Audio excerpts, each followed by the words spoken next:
අපූරු යාළුවෝ ඔන්න එක කාලෙක බොහෝම ලස්සන ගම්මානයක් තිබුණා. මේ ගමේ අපූරු යාළුවෝ දෙන්නෙක් හිටියා. එක යාළුවෙක් තමයි හාපුංචා. අනිත් යාළුවා තමා තාරාපුංචා. මේ දෙන්නා බොහොම යාළුකමින් ජීවත් වුණා. හාපුංචට වේගයෙන් ඇවිදින්නත් දුවන්නත් පුළුවන්. තාරාපුංචට දියේ පාවෙන්නත් හෙමින් ඇවිදින්නත් පුළුවන්. මේ යාළුවෝ දෙන්නා හැමදෑම සෙල්ලම් කළා. එක දවසක් සෙල්ලම් කරන වෙලාවේ හාපුංචා මෙහෙම කිව්වා. අපි අද දිවීමේ තරගයක් තියමුද? කවුද දිනන්නේ කියලා බලමුද?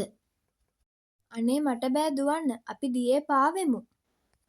මම හාපුංචාත් එක්ක තරහයි. හාපුංචාත් එක්ක තරහ වුණ තාරාපුංචා යන්න ගියා.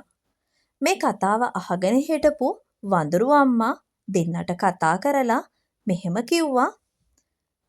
යාළුවෝ කියන්නේ හොඳ අයට. හාපුංචට වේගයෙන් දුවන්නත් ඇවිදින්නත් පුළුවන්. තාරාපුංචට පීනන්නත් පුළුවන්.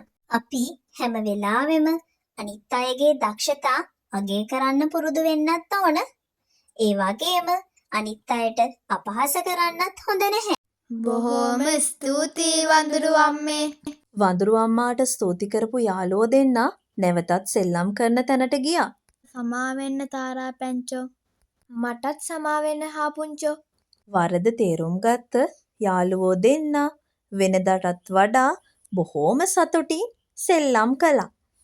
පුතේ පුංචි අපිත් අනිත් අය අගය කරන්න පුංචි කාලෙම ඉඳන් පුරුදු වෙන්න ඕන. බොහොම ස්තුතියි.